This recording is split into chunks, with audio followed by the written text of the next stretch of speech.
We said as we went off the air last night that we felt certain today was going to be worse along the Gulf Coast. It has been worse, much worse, Hurricane Katrina, but the disaster it left behind. I think the images on CNN really told me that this was not just another disaster. Hurricanes have this compilation of flooding and tornadic weather and something with the magnitude of a Katrina. It's devastating. Really? Convoy saved our life. New Orleans is no longer safe to live in. It is that simple and that stark. 350,000 homes have been destroyed or damaged. Thousands have died. Many thousands is the question that no one can answer.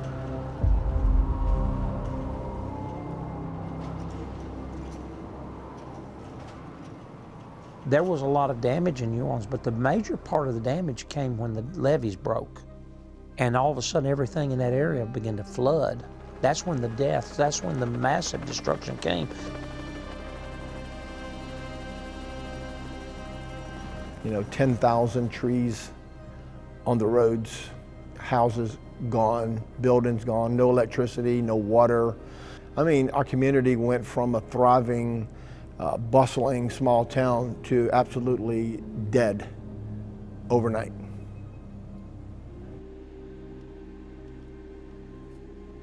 Our church was homeless for 33 months because there were no buildings to use. The schools were destroyed and the hospitals and the meeting halls, everything was gone. Plus we lost our house. So we were trying to rebuild our family, our home, our church, our schools. You know, it was total destruction on every corner. I'd never seen anything like this. I mean, I've been at the church for 17 years at that point. I've lived in this environment where we have storms periodically come through. I've never felt the despair that just began to settle in. I literally wept till there was no tears left to cry.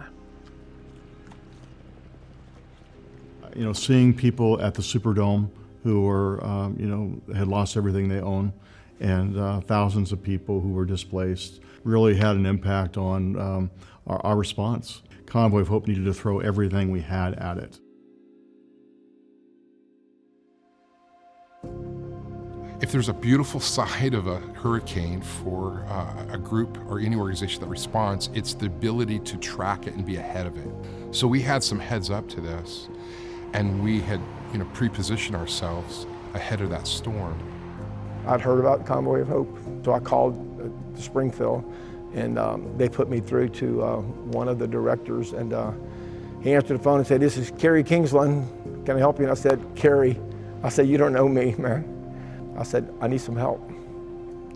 He said, "Where are you?" And I said, "We're on the North Shore of New Orleans, and we have no water, no food."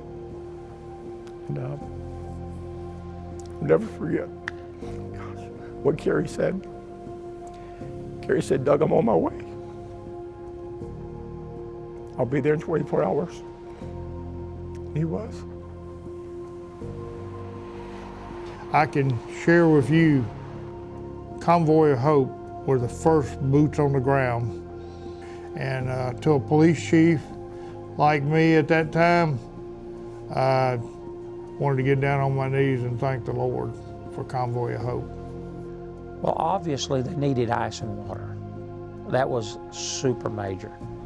No diapers for the kids, no food. I mean, you couldn't get it anywhere, and it was running out in a hurry. Anyway, they rolled in with a truck. I'll never forget, man. It was like, and they rolled up the door, there was just cases and cases of water and diapers and food, and it was like, oh man, just, all right, we'll get through today. The beautiful thing about what we've been able to find our purpose in serving people is that we're able to come in on the front end when there's all that chaos and provide some emotional encouragement to them by just having the resources in hand to help them in the moment. Katrina, there were so many tears. So many people that I talked to were in tears, and it's because they lost everything. But there was also those moments where it was tears of joy. And we're there to help people. We knew how we needed to help them. We had a sense about it. We knew we didn't have all the things that we needed, and we were just staying in our lane, staying on our course, and being faithful to the task. And man, when you do that and you couple that with other people that are of like spirit, incredible things happen during that time that I would tell you are exponential. Katrina changed me in several ways. I think it took the ceiling off of what was possible. Whether it be a pastor or a church or a corporate sponsor who gives goods to them, don't stop. When the lights are gone and the water's dry and the money runs out and the buildings are gone, you find out what really matters is other people. When you see people's brokenness and you have been with them and you have been that source, even sometimes when they just needed a hug, they needed a physical reminder, a hand on the shoulder, just that they're remembered and not forgotten, it changes you. I'll never forget Katrina. I don't think we're meant to forget Katrina.